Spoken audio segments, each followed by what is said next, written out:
Caro internauta, caro estudante, seja mais uma vez bem-vindo a essa parceria do Sistema Farias Brito de Ensino com a editora Moderna. Eu sou o professor Newton Souza e já tivemos alguns encontros. Quero dizer que a aula de hoje, que trata sobre a Era Napoleônica, que trata sobre essa fase extraordinária da história, ela exige um pré-requisito. É necessário que você reveja as aulas sobre Revolução Francesa e que você compreenda que a entrada de Napoleão Bonaparte no cenário do mundo, no cenário da França, é o resultado do chamado golpe do 18 Brumário. Você deve enxergar esse golpe do 18 Brumário como uma espécie de associação de interesses entre a alta burguesia e Napoleão Bonaparte, que a partir desse momento representam uma esperança. Primeiramente, a esperança de garantir a pacificação interna da França.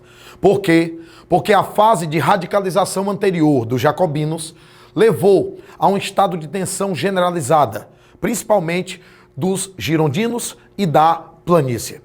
Girondinos e planície em conjunto, portanto, articulam uma conspiração velada para colocar no poder o corso francês. Napoleão Bonaparte, que já era visualizado através dos jornais da França como um revolucionário armado que conseguia defender a França dos países do antigo regime. Eu me refiro à Áustria, à Prússia, à Rússia, enfim. Nós observamos claramente que Napoleão Bonaparte vai iniciar o seu mandato na perspectiva de um consulado.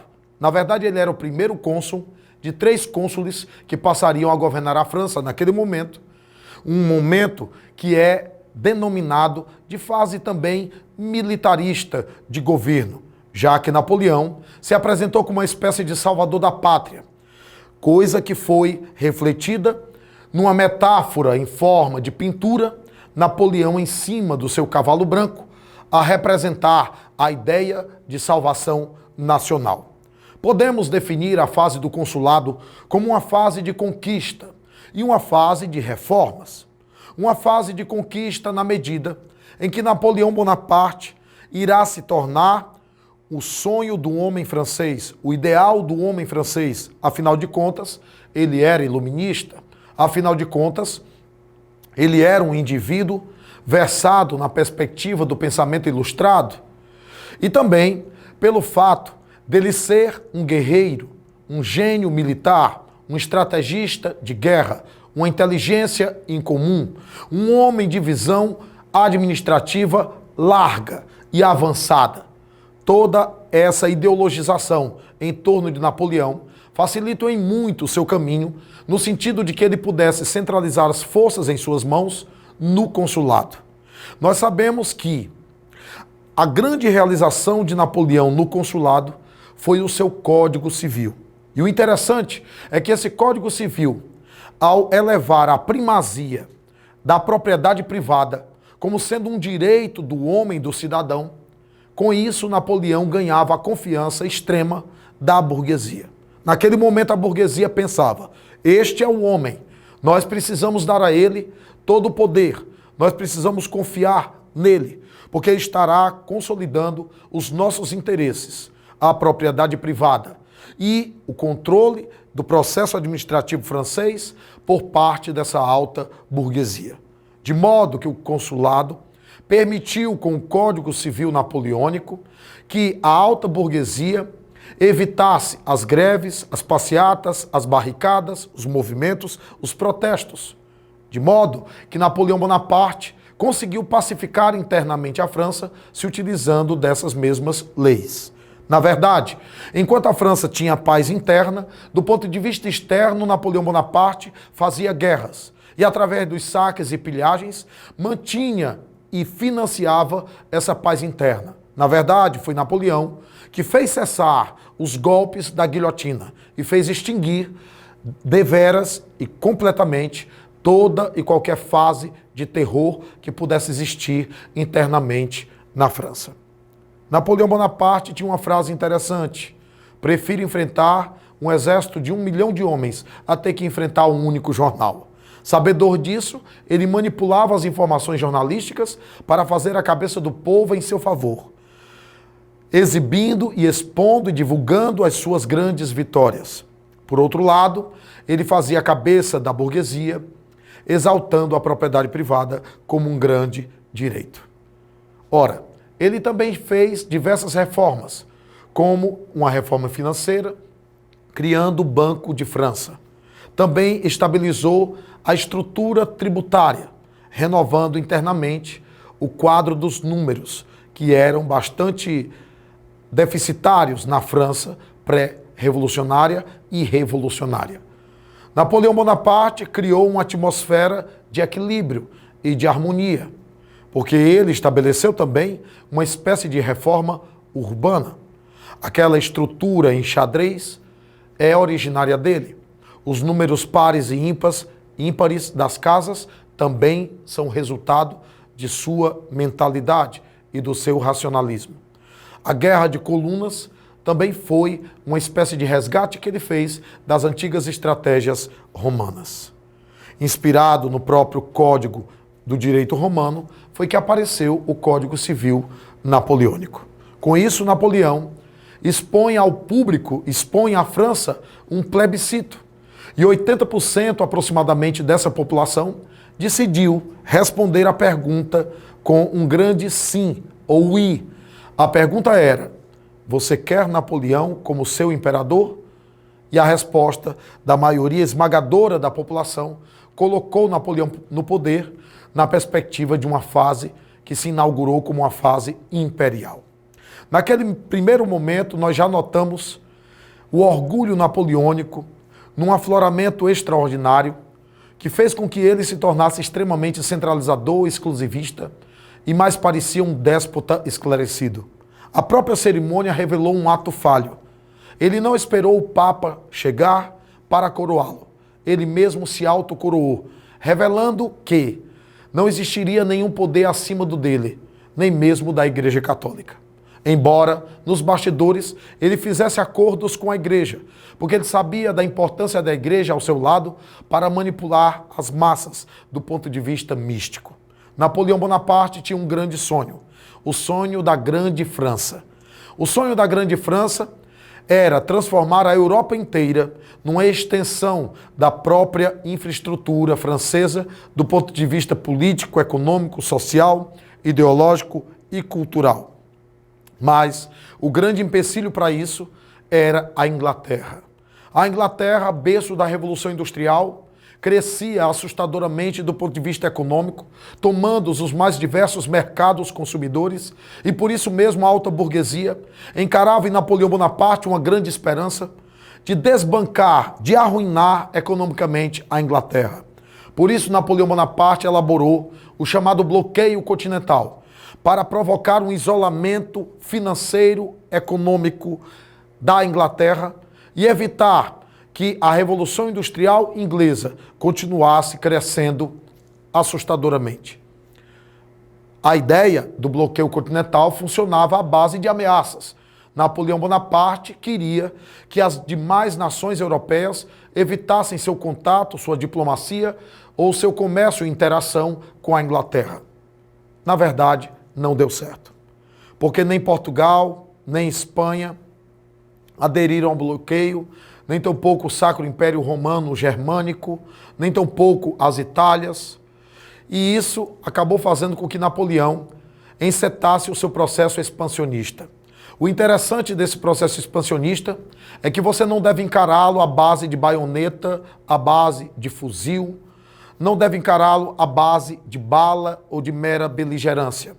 Você deve encarar na conta também de expansão, de difusão, de divulgação dos ideais revolucionários, dos ideais iluministas, dos ideais franceses, dos ideais napoleônicos. Eu me digo que os soldados levavam consigo o Código Civil, levavam consigo o iluminismo, levavam consigo a Declaração Universal dos Direitos do Homem e do Cidadão, levavam consigo as ideias revolucionárias. De modo que muitos povos encaravam nas invasões napoleônicas, na verdade, uma forma de libertação. Encaravam uma forma de transformação dos seus ambientes geográficos acostumados ao antigo regime.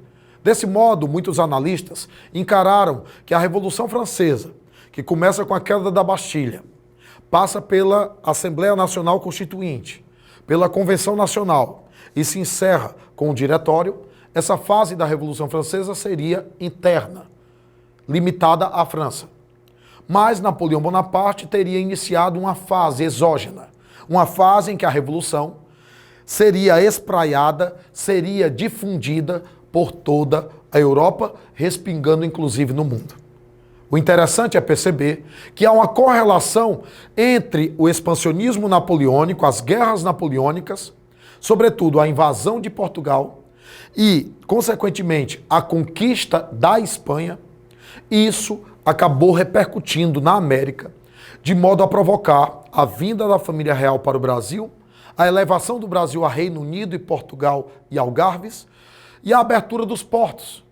Aliás, podemos dizer que o bloqueio continental teria dado certo, porque isolava a Inglaterra. Se não funcionou, se não teve a adesão das demais nações europeias, as guerras napoleônicas provocaram, sim, um prejuízo econômico para a Inglaterra. Mas a Inglaterra conseguiu se safar, escoltando Portugal para o Brasil e abrindo os portos brasileiros e criando no Brasil uma espécie de mercado consumidor que ia servir de válvula de escape ou de elemento compensador dos prejuízos que a Inglaterra teria na Europa. De igual modo, a Inglaterra usa a América para contrabandear produtos com os chamados crioulos, que eram a burguesia local da América espanhola. E a América espanhola se aproveitou da invasão e conquista de Napoleão à Espanha, colocando inclusive seu irmão para governá-la, se aproveitou desse momento de guerra entre Espanha e França para desenvolver a sua independência. Os crioulos articularam o seu processo de independência e emancipação na medida em que a Espanha não teria mobilidades para evitar esse mesmo processo de independência. Nós percebemos aí que o desenvolvimento das guerras napoleônicas trouxe mudanças significativas e consideráveis para toda a Europa, respingando no mundo e garantindo uma plena autonomia aos mais diversos povos existentes. Percebemos que isso também contribuiu para a futura independência do Brasil. Desse modo, a independência napoleônica permite que a gente compreenda que o seu processo de expansão e o seu processo de militarismo teve efeitos positivos para que o iluminismo pudesse, assim, florescer na conta de emancipação em outros povos, mormente os povos da América. Napoleão Bonaparte, diante do rompimento com a Rússia, resolveu invadir a Rússia. Foi uma campanha militar fracassada. Ele teve que enfrentar o general Inverno. Imagine só, caro aluno internauta, caro estudante para o Enem, o que são 30 graus abaixo de zero. Realmente a hipotermia era assombrosa. Existe uma correlação em história e química, porque nós sabemos que os botões das casacas dos soldados napoleônicos rompiam. E eles, aos trapos, tinham que caminhar diante de 1 metro de neve. Viravam, na verdade, picolé. A hipotermia fazia necrosar as cartilagens, as extremidades. O nariz caía, a ponta das orelhas caíam, a ponta dos dedos se quebravam, os pés inchavam. Napoleão perdeu aproximadamente 560 mil soldados nessa campanha militar fracassada na Rússia. O que acabou fazendo com que a formação de uma coalizão estruturada a partir da Rússia, da Inglaterra, da própria Áustria, da própria Prússia, fizessem com que Napoleão perdesse a guerra numa batalha que ficou denominada de Batalha de Leipzig. Ele acabou sendo exilado na ilha de Elba. O problema é que, na ilha de Elba, ele tinha acesso a correspondências com a França. E, através disso, ele tinha a notícia de que Luís XVIII, que estava exilado na Áustria e que estava voltando para governar a França, não era bem aceito por todos os setores ou segmentos da sociedade. Ele percebeu que dentro de Paris ainda tinha apoio de parte da alta burguesia. Então, convenceu os soldados franceses que o vigiavam na ilha de Elba a voltarem a Paris. O corso francês, com sua habilidade, sua oratória e sua liderança, acabou dizendo para os soldados: vamos voltar a Paris sem atirar uma bala de canhão. E o fato é que voltou. E acabou estabelecendo um governo que ficou conhecido como fase da Era Napoleônica, intitulado de Governo dos 100 Dias. Na verdade, uma tentativa malfadada e fracassada de manutenção do poder em suas mãos, de rearticulação do exército ou de recaptação de recursos por parte da burguesia. O problema é que a campanha militar fracassada e as inúmeras guerras napoleônicas, os saques feitos aos povos mais variados, a imposição de tributos abusivos, fez com que Napoleão tivesse resistência tanto dentro quanto fora da França. Aquela coalizão militar formada pela Áustria, Prússia, Rússia, Bélgica e Inglaterra acabaram fazendo com que Napoleão se visse diante de novo momento decisivo, a Batalha de Waterloo, que o levou ao segundo e último exílio de sua vida na ilha de Santa Helena. Acabava ali a saga do corso francês, humilhado e isolado, solitário e, segundo alguns autores, sofrendo de febre amarela ou de um câncer no intestino, não identificado ao certo. Algumas más línguas históricas chegam a dizer até que foi um envenenamento propositado ou até mesmo um suicídio. O fato é que na ilha de Santa Helena morria Napoleão Bonaparte, deixando um legado para trás, que acabou se configurando na difusão dos ideais revolucionários franceses e acabou marcando a Europa. Você precisará ainda assistir uma aula sobre o Congresso de Viena para poder entender que aquela coalizão militar que derrotou Napoleão haverá de se formular como sendo uma tentativa de restauração do antigo regime na Europa. Eu aguardo você nesse próximo encontro. Eu sou o professor Newton Souza e você acabou de participar de mais um encontro que é a parceria do Sistema Farias Brito de Ensino e da Editora Moderna. Uma parceria de sucesso que vai garantir a você a sua entrada na universidade. Um grande abraço, até mais.